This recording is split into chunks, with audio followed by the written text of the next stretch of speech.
यम यानी कि प्लूटो अब ग्रहों की बिरादरी से बाहर क्यों? इस मॉड्यूल में चर्चा का विषय है कि अब यम को ग्रह क्यों नहीं माना जाता तथा ग्रह की श्रेणी में आने के लिए मुख्य शर्तें क्या है। जैसा कि हम जानते हैं कि ग्रह ऐसे खगोलीय पिंड हैं जो अंतरिक्ष में सूर्य की परिक्रमा करते रहते हैं। पृथ्वी सहित कुल 9 ग्रह सौर परिवार के सदस्य माने जाते हैं, जिनमें से बुध, शुक्र, मंगल, बृहस्पति, शनि ग्रह की खोज तो प्राचीन खगोलविदों ने बहुत पहले ही कर ली थी, क्योंकि ये ग्रह आकार में बड़े होने के कारण आंखों से देखे जा सकते हैं।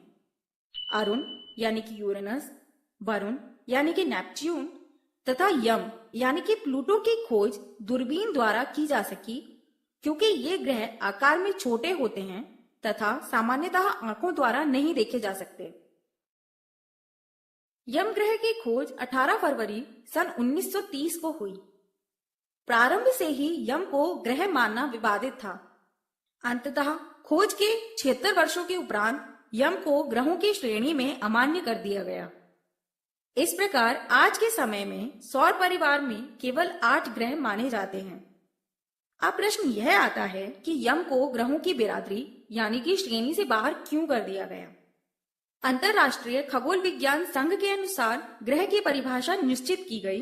इसके अनुसार ग्रह वह खगोल पिंड है जो सूर्य के चक्कर लगाता हो, जिस पिंड में इतना द्रव्यमान हो कि गुरुत्वाकर्षण के कारण आकार गोल हो, जिसका परिक्रमा पथ साफ हो तथा जिसमें अन्य खगोलीय पिंड न उपस्थित हो। यम अन्य ग्रहों की तुलना में सूर्य से सर्वाधिक दूरी पर स्थित है, जो कि पृथ्वी से लगभग 39.5 गुना अधिक दूर है। किंतु यम का आकार अत्यंत छोटा है। सूर्य का प्रकाश यम तक पहुंचने में लगभग 32 घंटे का समय लगता है। यम सूर्य का चक्कर लगाता है, किंतु आकार में छोटा तथा द्रव्यमान में कम होने के कारण पूर्ण रूप से गोल नहीं है।